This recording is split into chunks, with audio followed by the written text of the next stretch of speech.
Even when you feel low, you can still go. Even when you feel slow, you can still go. Hello and welcome to the trading channel. आज की इस video में आपको fair value gap के बारे में मैं deeply पढ़ाऊंगी। Fair value gap क्या होता है, कैसे फॉर्म होता है, उसके पीछे क्या लॉजिक होता है, चार्ट पर उसे कैसे फाइंड करते हैं, बीसी एंड सीबी क्या होते हैं, फेयर वैल्यू गैप जो लेवल्स होते हैं उसे हम क्या क्या बोलते हैं, कॉन्सिक्वेंट इंक्रोचमेंट क्या होता है, वैलिड फेयर वैल्यू गैप और इनवैलिड फेयर वैल्यू गैप कैसे हमें फाइंड करना है, और एक हाई प्रोबेबिलिटी वाला फेयर वैल्यू गैप हम कैसे फाइंड कर सकते हैं, इस वीडियो में कवर करेंगे। फर्स्ट ऑफ ऑल यहाँ पे जो भी चीज़ें मैं सिखाऊंगी वो सिर्फ एजुकेशनल पर्पसेस के लिए हैं, तो उन्हें ट्रेड करने से पहले उसे अच्छे से आप एक बार बैक टेस्ट जरूर करना। तो लेट्स स्टार्ट आवर वीडियो। तो फर्स्ट ऑफ ऑल यहाँ पर आप देखो फेयर वैल्यू गैप होता क्या है। यहाँ पे मैंने कैंडल्स ड्रॉ की हैं, बायर्स की जो ये कैंडल्स है ऊपर को जा रही है, इसमें हमने फर्स्ट कैंडल को देखना है, फर्स्ट कैंडल के अपनी हाई को लेना है, जहाँ पे हम हाई को मार्क करेंगे। उसके बाद हमने सेकंड कैंडल को छोड़ देना है, फिर हमने थर्ड कैंडल को लेना है और थर्ड कैंडल के लो को लेना है। इसके हाई में और इस थर्ड कैंडल के लो में एक गैप बचा हुआ है, इसे हम क्या बोलते हैं, फेयर वैल्यू गैप। ओके, अब सेलर्स के केस में यहाँ पे देखो फर्स्ट कैंडल के लो को लेना है, सेकंड कैंडल को छोड़ देना है, थर्ड कैंडल के हाई को लेना है। इसमें एक गैप बचा, इसे हम क्या बोलते हैं, फेयर वैल्यू गैप। ओके, अब इस केस को समझो।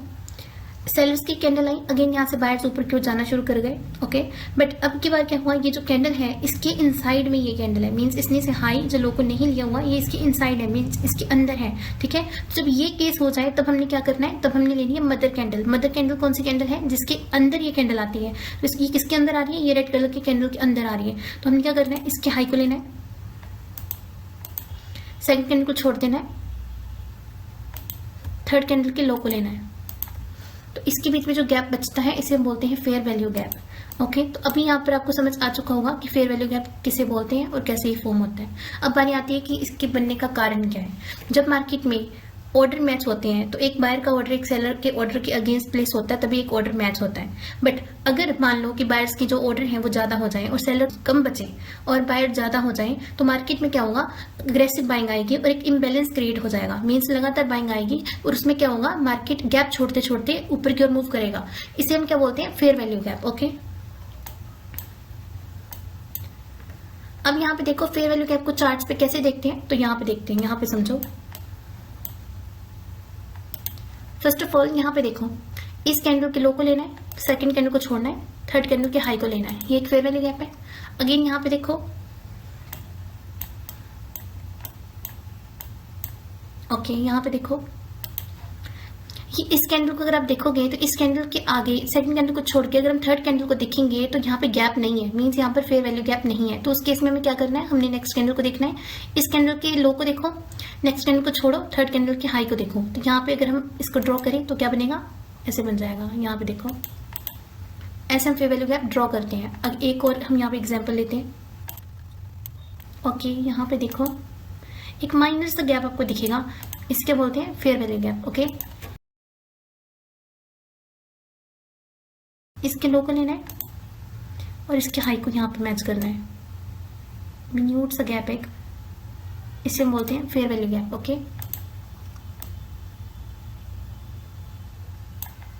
यहाँ पे देखो ये फेयर वैल्यू गैप है। अब यहाँ पे देखो,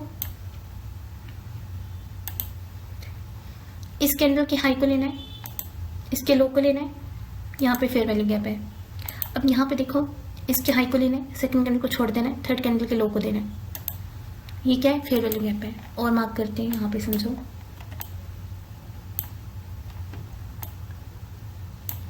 ये कैंडल इसके अंदर आ रही है तो इसे मदर कैंडल बोलेंगे। इस केस में हमने क्या करना है, इसे लेना है, सेकंड कैंडल को छोड़ना है, थर्ड कैंडल के साथ इसको मैच करना है। बट इस केस में क्या हुआ है, थर्ड कैंडल से ऑलरेडी मीट कर दिया, मीन्स यहाँ पे कोई भी फेयर वैल्यू गैप नहीं है। इस केस में क्या करना है हमें, इस केस में हमें इसके लो को लेना है, सेकंड कैंडल को छोड़ना है, थर्ड कैंडल के हाई को लेना है, तो ये फेयर वैल्यू गैप बन जाएगा। अब यहाँ पे समझो, यहाँ पे देखो, इस कैंडल के लो को लेना है, सेकंड कैंडल को छोड़ देना है, थर्ड कैंडल के हाई को लेना है, ये एक फेयर वैल्यू गैप है। तो ऐसे करके आप यहाँ पे चार्ट पे फेयर वैल्यू गैप्स फाइंड कर सकते हो। अब यहाँ पे देखो, BC एंड CB एक्सप्लेन। अब ये क्या चीज़ होती है यहाँ पे समझो। जब बायर साइड के फेयर वैल्यू गैप्स क्रिएट होते हैं तो हम इसे बोलते हैं BC, means by side imbalance, sell side inefficiency. Okay, और जब सेलर्स के साइड के फेयर वैल्यू गैप्स क्रिएट होते हैं तो उसे हम क्या बोलते हैं, CB, means sell side imbalance, by side inefficiency. But BC, CB and FBG में एक फर्क होता है, वो आपको नेक्स्ट वीडियो में आपको अच्छे से समझाऊंगी। फिलहाल के लिए आप इसको याद रखने के लिए कह सकते हो कि जब बायर्स आ रहे हैं, बायर्स जब फेयर वैल्यू गैप क्रिएट कर रहे हैं तो BC आप इसको यूज कर सकते हो, means by side imbalance, sell side inefficiency. और यहाँ पे क्या है, sell side imbalance, by side inefficiency. Okay, तो इसे क्या बोलते हैं, यहाँ पे देखो,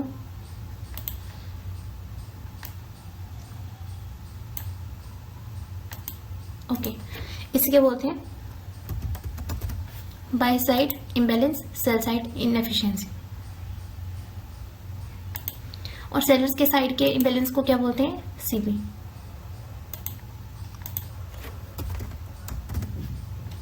और यहाँ पे क्या है, यहाँ पे देखो ये एक FBG है, इसे हम बोलेंगे फेयर वैल्यू गैप।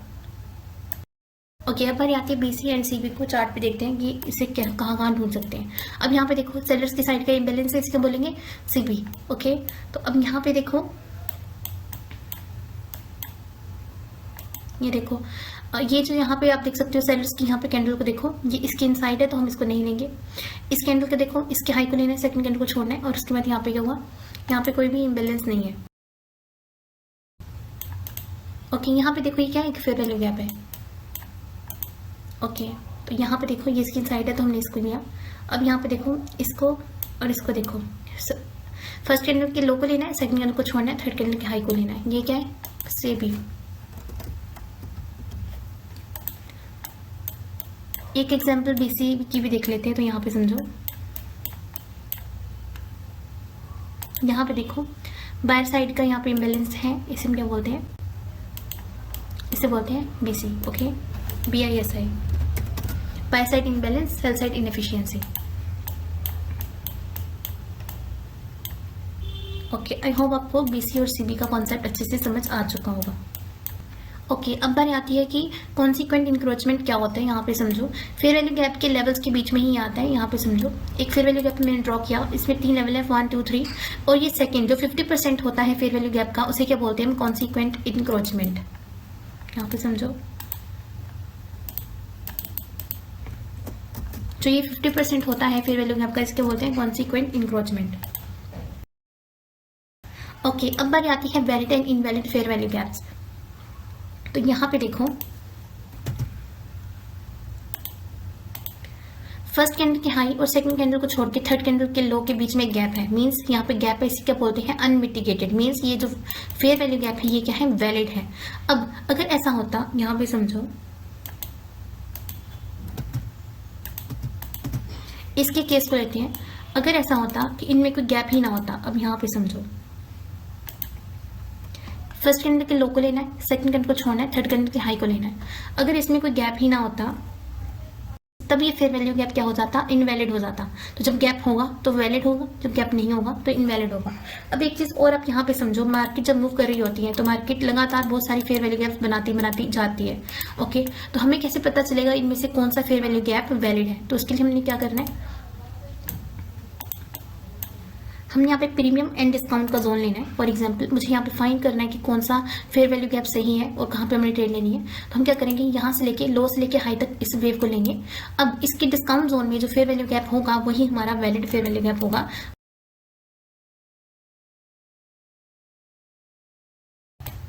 तो वैलिड और इनवैलिड फेयर वैल्यू गैप के लिए क्या चीज़ नेसेसरी है, फर्स्ट ऑफ ऑल वो अनमिटिगेटेड होना चाहिए। सेकेंड थिंग इज कि वहाँ पर वो डिस्काउंट जोन में प्रेजेंट होना चाहिए। अब एक चीज और मैं आपको समझाती हूँ, यहाँ पे समझो ये कब इनवैलिड होगा। फॉर एग्जांपल मार्केट ऊपर की ओर मूव कर रही है, अब मार्केट नीचे की ओर आ रही है और यहाँ पे क्या हुआ, यहाँ पे एक फेयर वैल्यू गैप प्रेजेंट है। ओके, अब यहाँ पे क्या हुआ कि एक सेलर्स की कैंडल फॉर्म हुई, इसने क्या किया, ये यहाँ पे गई, इसने नीचे जाके इस 50% को टच किया और ऊपर की ओर रिजेक्ट करके क्लोजिंग कर दी।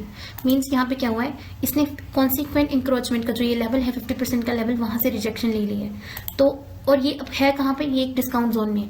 अब एक चीज आपको और नोटिस करनी है, अगर यहाँ पे कोई ऐसा पैटर्न बन जाता है, फॉर एग्जांपल बुलिश एंगल्फिंग, तो कुछ ऐसा पैटर्न बन जाता है जो हमारी ट्रेडिंग को और भी ज्यादा सपोर्ट करता है, तब हम यहाँ पर ट्रेड प्लेस कर सकते हैं। इसके अलावा एक चीज हम और कर सकते हैं, अगर यहाँ पे हमें मिटिगेशन ब्लॉक का काफी पता है, फॉर एग्जांपल मान लो यहाँ पे मिटिगेशन ब्लॉक है, प्लस यहाँ पे एक फेयर वैल्यू गैप भी है और नीचे एक ऑर्डर ब्लॉक भी है, तो हम यहाँ पे क्या करेंगे, ज्यादा प्रोबेबिलिटी वाला सेटअप ढूंढेंगे जहाँ पे हमारी सब चीजें आपस में अलाइन हो, तभी यहाँ पर हम बाइज के लिए जाएंगे। अब बात आती है कि फेयर वैल्यू गैप इनवैलिड कब होगा। इसी कैंडल का भी एग्जाम्पल लो, ये कैंडल जब नीचे को जा रही थी तो इसने क्या किया, इसे ब्रेक कर दिया।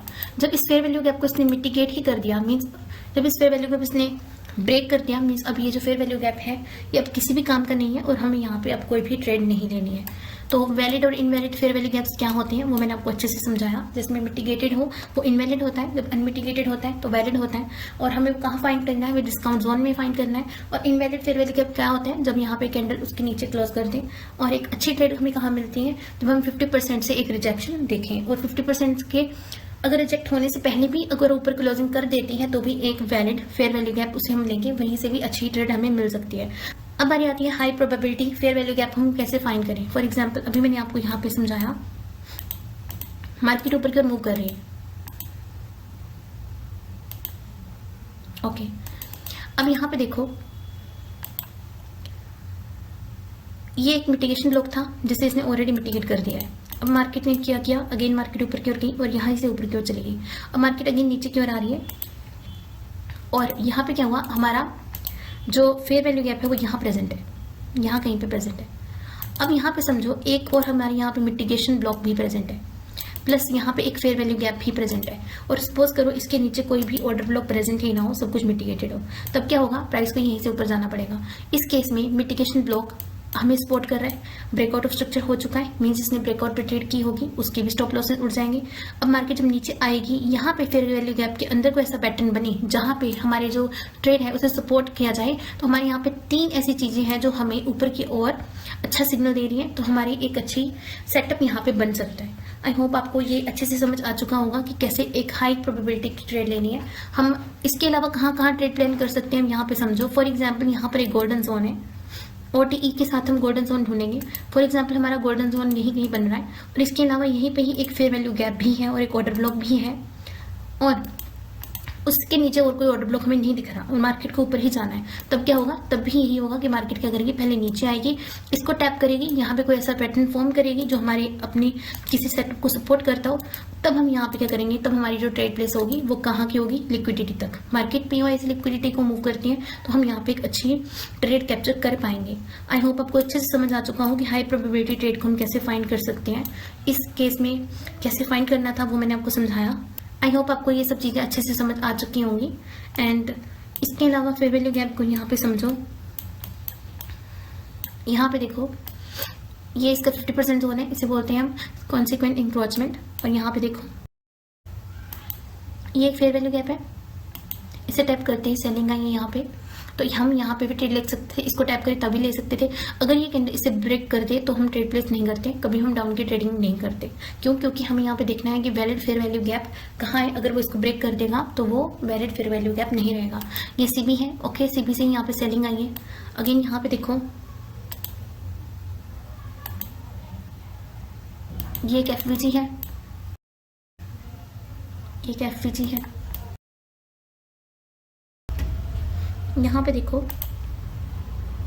मार्केट ऊपर की ओर मूव कर रही है,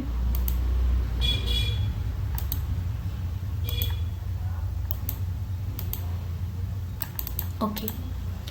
हमेशा ही हमने क्या करना है, ट्रेंडिंग मार्केट में इस फेयर वैल्यू गैप को यूज करना है। और कहाँ कहाँ यूज करना है, हमने कहाँ यूज करना है, अपने डिस्काउंट जोन में इसको यूज करना है। इसकी बहुत ही अच्छी एग्जांपल यहाँ पे है, यहाँ पे समझो। यहाँ से लेके हमने डिस्काउंट जोन फाइंड करना है। सपोज करो हम यहाँ पे डिस्काउंट जोन मिल गया, उसके अंदर का वो भी हमें चाहिए, तो यहाँ पे हमें FVG चाहिए। तो यहाँ पे समझो, यहाँ पे कोई भी फेयर वैल्यू गैप नहीं है और हमें यहाँ पे जाके फेयर वैल्यू गैप मिल रहा है, यहाँ पे समझो। और यहाँ पे फेयर वैल्यू गैप यहाँ पे मिल रहा है और यहाँ पे क्या है, ऑर्डर ब्लॉक है। और यहाँ पे क्या हुआ, एक लिक्विडिटी स्वीप भी हुई है। तो ये काफ़ी अच्छी प्रोबेबिलिटी का एक सेटअप था, ओके। इसके लिए मैं एक और एग्जाम्पल यहाँ पे फाइंड करती हूँ।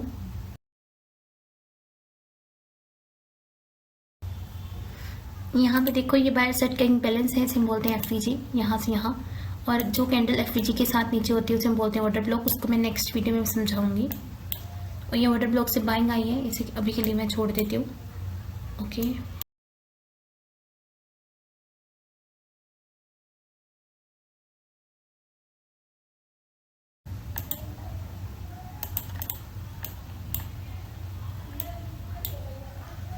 ओके यहाँ पे देखो, यहाँ पे मुझे एग्जांपल मिला है अच्छा सा, यहाँ पे समझो। ये देखो, ये एग्जैक्ट यहाँ पे समझो, ये एक एफवीजी है, फेयर वैल्यू गैप है। और यहाँ पे क्या हुआ, प्राइस जैसे यहाँ गया, यहाँ से क्या मिली, इसको रिजेक्शन मिली। कहाँ से मिली है, 50% से। इसको क्या बोलते हैं, इसे बोलते हैं हम कॉन्सिक्वेंट इंक्रोचमेंट। ओके, जैसे प्राइस नीचे आया, एक फेयर वैल्यू गैप है, यहाँ से मार्केट ऊपर की ओर चली गई। ओके, तो यहाँ पे एक कॉन्सेप्ट यूज हुआ है, इसको बोलते हैं फर्स्ट फेयर वैल्यू गैप। तो वो मैं आपको नेक्स्ट वीडियो में समझाऊंगी कि उसको हम कैसे यूज करते हैं।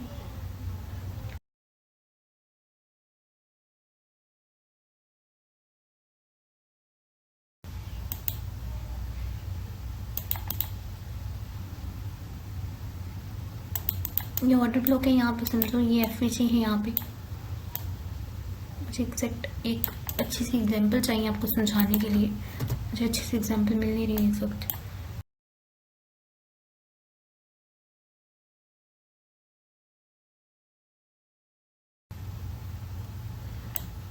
ओके, यहाँ पे देखो, यहाँ पे क्या हुआ, जैसे मार्केट यहाँ से ऊपर गई, अगेन मार्केट नीचे आई, तो यहाँ पे इस फेयर वैल्यू गैप से मार्केट ने क्या किया, अगेन ऊपर की ओर मूव करना शुरू कर दिया।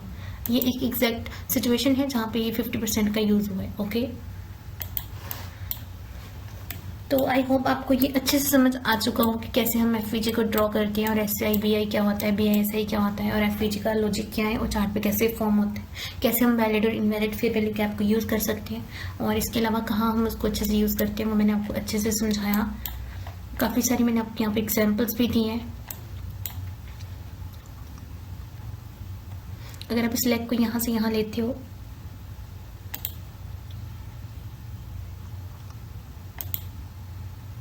तो यहाँ पे डिस्काउंट जोन का एफवीजी है, इसलिए हमें इसे यूज़ करना है। ओके, इसके अलावा हमें यहाँ पे गोल्डन जोन भी यूज़ कर सकते हैं। हम यहाँ पे OTE का यूज़ करके गोल्डन जोन को अलाइन कर सकते हैं ऑर्डर ब्लॉक के साथ, एफवीजी के साथ, और एक हाई प्रोबेबिलिटी की ट्रेड पकड़ सकते हैं। इसके अलावा यहाँ पे जिस kind of morning star pattern जो यहाँ पे फॉर्म हुआ है, इसके अलावा आपको यहाँ पे प्राइस एक्शन को यूज़ करना है, तो आप यहाँ पे पैटर्न, चार्ट पैटर्न्स और कैंडल स्टिक पैटर्न्स भी यूज़ कर सकते हो अपनी हाई प्रोबेबिलिटी ट्रेड को और अच्छा बनाने के लिए। और इसके अलावा मार्केट में ट्रेंड भी था, यहाँ पे बॉस हुआ था, मार्केट ने अगेन यहाँ पे रिट्रेसमेंट लेना था, तो मार्केट डिस्काउंट जोन तक आई है। और यहाँ पे एक्सटर्नल लिक्विडिटी टेकआउट करने के बाद मार्केट का काम होता है इंटरनल रेंज लिक्विडिटी को लेना, तो यहाँ पे मार्केट वहाँ से अगेन ऊपर की ओर मूव करना शुरू कर गई यहाँ से। तो इसको और डीपली पढ़ने के लिए नेक्स्ट वीडियो में मैं आपको समझाऊंगी कैसे हम ऑर्डर ब्लॉक को समझ सकते हैं, ऑर्डर ब्लॉक क्या होता है, इसके अलावा मार्केट स्ट्रक्चर के बेसिक्स क्या होते हैं, वो भी आने वाली वीडियोस में आपको अच्छे से समझाऊंगी। आई होप आपको ये वीडियो अच्छे से समझ आई हो, आपको फेयर वैल्यू गैप का कॉन्सेप्ट अच्छे से समझ आ गया हो। Thanks a lot for watching this video. I will see you in the next video.